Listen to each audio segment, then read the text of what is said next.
On June 11th of 2013, the front desk received an anonymous tip from an individual saying they were suspicious of a couple death-related incidents and an incident where a young woman was hospitalized and was also feared that she was going to pass away. This caller gave the name of the Stouty family. He was suspicious that the mother of the home, Diane Stouty, could have been involved in the deaths of her husband, her son, and now the grave illness of her daughter. I began to do some internet searches on the family, looking at social media accounts, just whatever was out there. I found out the Stouty family consisted of Diane, the mother. She was very active in church, and she also had been a nurse for a long time. Mark was a stay-at-home father, and they had 4 children. They had Sean, who was the oldest, Rachel, and then Sarah, and then they had a younger daughter as well. I also learned that a year earlier, Mark Stouty passed away at the age of 61 of an apparent heart attack. And then it was not long after when his son Sean, who was only 26 years of age, passed away. The medical examiner's office determined Sean's cause of death was sudden death and epilepsy. The timing of the incidents was strange, with all of them being so close together, and then with Sarah and Sean both being so young. I really wanted to find out what was going on in the Stouty home. Is it Stout? Stouty. Stouty? Okay. I appreciate you being willing to come down and speak with us. You're very helpful on your part. I'm trying to be. Yeah. Don't know what I can tell you. Well, okay. That's what we're gonna try and get figured out. What about you and your husband, Mark? What was your guys' marriage like? How can I say this? We were still married, but it was not what you call a good marriage. Mm-hmm. Had there been infidelities on either side? He had. He had.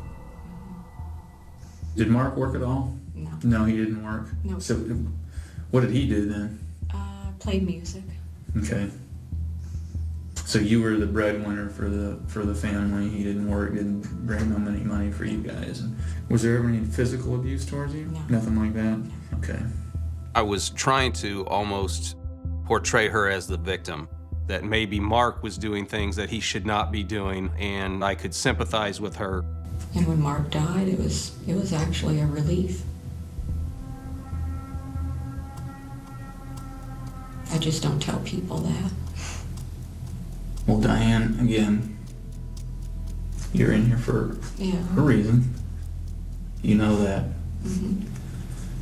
Well, is it bad if you argue with your kids and tell them, and I probably shouldn't have, it's like sometimes you'd be better off if you'd kill yourself. I'm a horrible mother. I wouldn't say that. I think there's just a breaking point for everybody. We can only take so much. Now's your chance to tell us why and to show some remorse and ask for forgiveness. So tell me about it, Diane. I know Sean and Sarah were very close. They talked a lot together, and I know Sean, he did talk about killing himself too. Put it really short and sweet. I knew they were drinking antifreeze, and I was so mad at them, I didn't want to take them in. I delayed. How'd you know they were drinking antifreeze, Diane? They told me. You knew, Diane, that they were drinking antifreeze because you were giving it to them.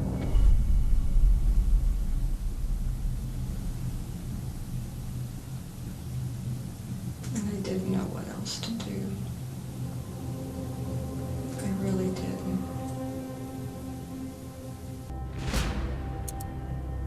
Well, tell me about it, Diane. That's why I'm here to listen. Tell me about it, Diane. Tell me everything that was going on.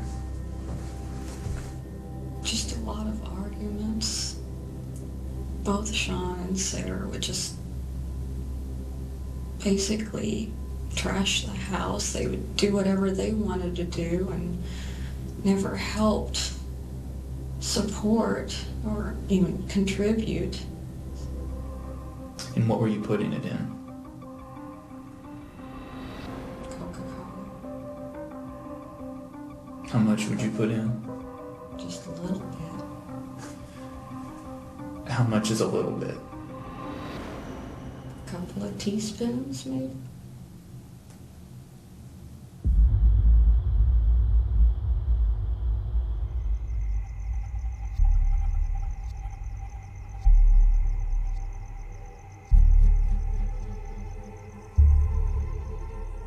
It was noted to me that out in the garage on a workbench that there was a bottle of antifreeze that was right next to a 6-pack of Coke.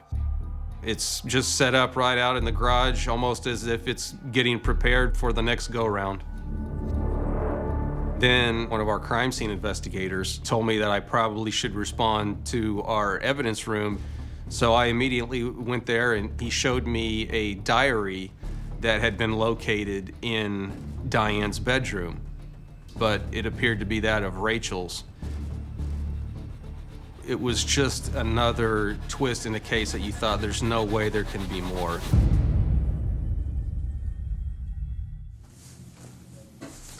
Rachel, do you recognize this?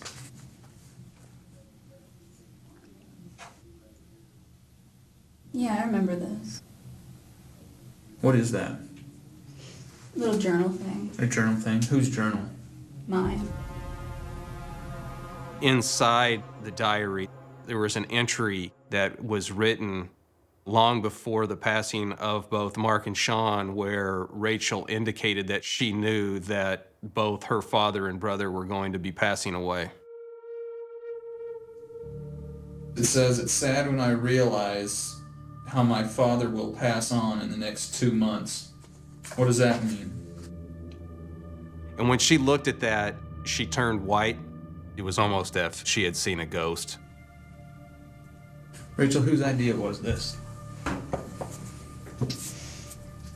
Mom brought it up, and we discussed, but I remember her searching online, talking about different drinks that it could mix with. And you couldn't detect taste. And by poisoning them, the intent was to kill them. Is that correct? Why did you guys want to kill them?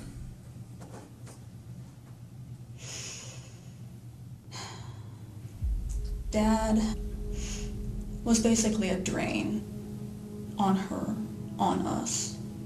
He had no concept of money. Sean, I accepted that she wanted him gone, but I really didn't think he was necessary. What about Sarah? More or less, she wasn't going anywhere with her life, and that... Can't remember any other specific things, but just a general frustration and something needs to be done. She was just very matter of fact, and the look on Rachel's face, it was extremely sinister, just void of emotion, and it was very eerie.